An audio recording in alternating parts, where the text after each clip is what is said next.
When Natalie, Sago and Ashley Moyer-Gleich are on the clock, they're all about precision and focus and authority. Their hair is pulled tight, their uniforms are buttoned down, and the 100-yard stares they've developed serve them well when some critic or comedian in the stands gets a little too boisterous. As first-year NBA referees, they're all about the job. As first-year female NBA refs, they know they'd better be. But then a coach calls a timeout, everybody exhales and the reality of where they are and what they're doing hits both of them. If not for the whistles clenched between their teeth, you might even see them smile. I'd find it intimidating at all. Sago, 29, said recently about the big stage on which she's working this season, after climbing the referee's ladder from high school to college to G League games. I love it. It really gets me going. It starts with the starting lineups, they turn the lights off and get the flames going. And during the game, when the home team goes on a run, everybody's on their feet. And I'm like, this is awesome, I'm a big banners girl. During a timeout, I love looking at all the banners, all the history. You let it all soak in. I love the arenas, the fans. It fuels me. Bring it on. I want more, said Moyer-Gleich, whose career timeline has paralleled Sago's. These 4 months have been incredible. So much more special than I ever thought it would be. Growing up playing basketball, I've been a gym rat, all day, every day for most of my 31 years. But walking into those NBA arenas and putting on my uniform and standing on the court when fans are piling in, even 25 games in, it makes my heart flutter so much. How blessed am I that this is my job? Both got the call in November from Michelle Johnson, Senior Vice President and Head of Referee Operations. Along with Musa Dagger, Matt Myers and Fenezi Ransom, Sago and Moyer-Gleich were among the 5 G League referees promoted to full-time NBA status. Brendan Adair already had been added, giving the league 6 first-year refs for 2018-19.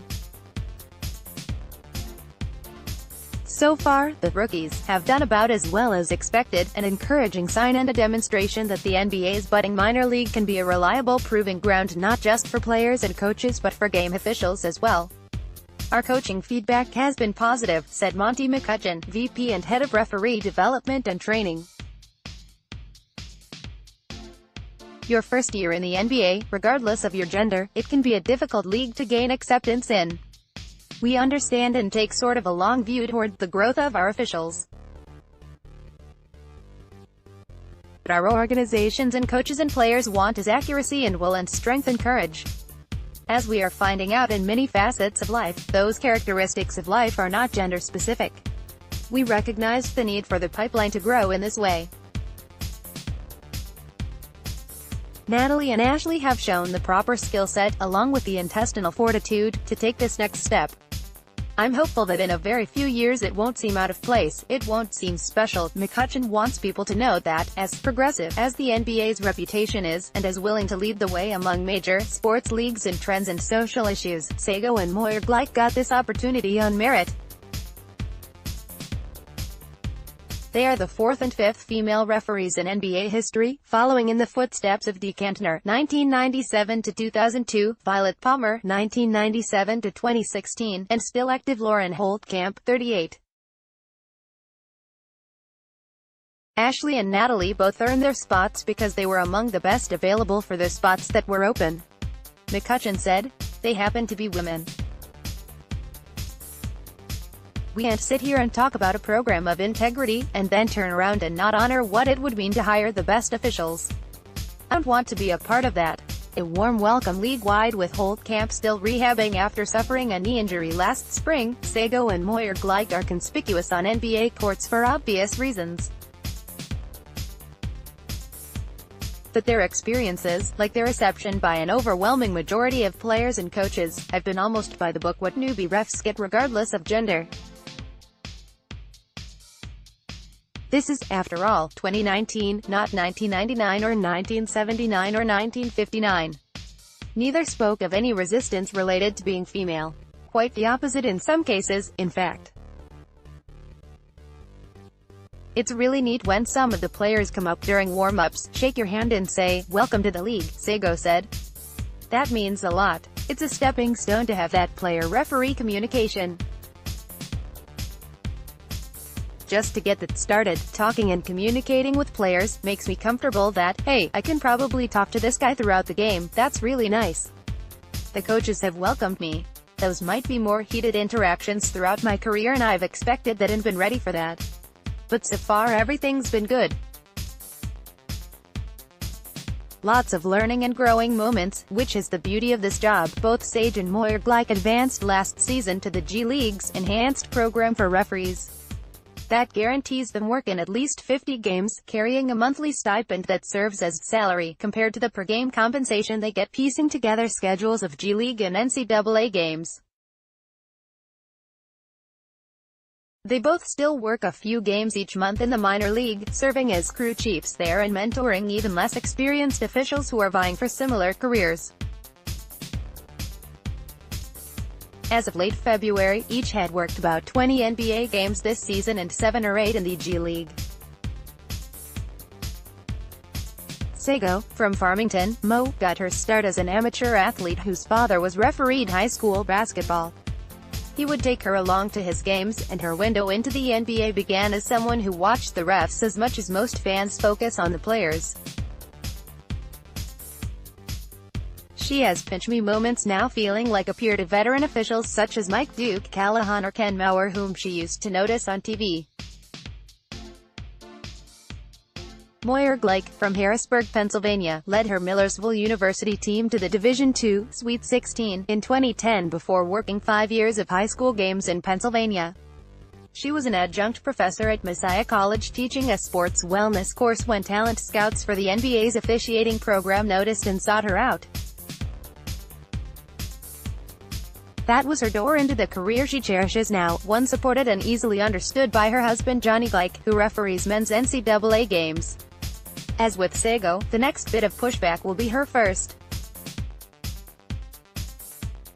Weather withstanding, and in the moment critique from San Antonio Spurs coach Greg Popovich are telling Golden State Warriors forward Draymond Green exactly why she called what she called, Moyer-Gleich hasn't had to flinch.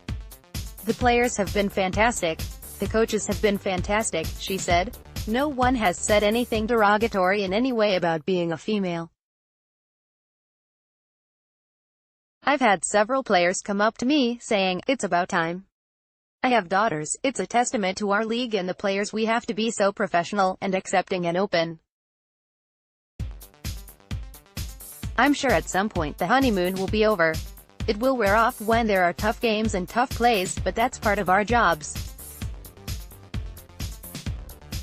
But for the first 4 months, they have been amazing." True sense of belonging. Chicago Bulls coach Jim Boylen has had both women work his team's games. He's a coaching lifer who came across stylistically as part throwback, part dinosaur when he replaced Fred Hoiberg earlier this season. But not in this area. "They're both excellent young officials," Boylen said. "Great attitudes and work ethics and eye contact. And toughness. You can get on them and they take it. I don't think gender plays a role at all.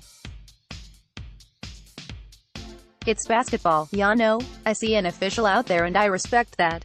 I know that person has worked their ass off to get here, just as we all have." Boylen did admit to one gaffe involving the two newcomers. "I've called them the wrong name," he said, laughing. "I called Ashley Natalie, and Natalie Ashley. That's okay, though." Sago said, for example, when asking a player to tuck in his jersey, she'll hear a reflexive, "Yes sir," occasionally.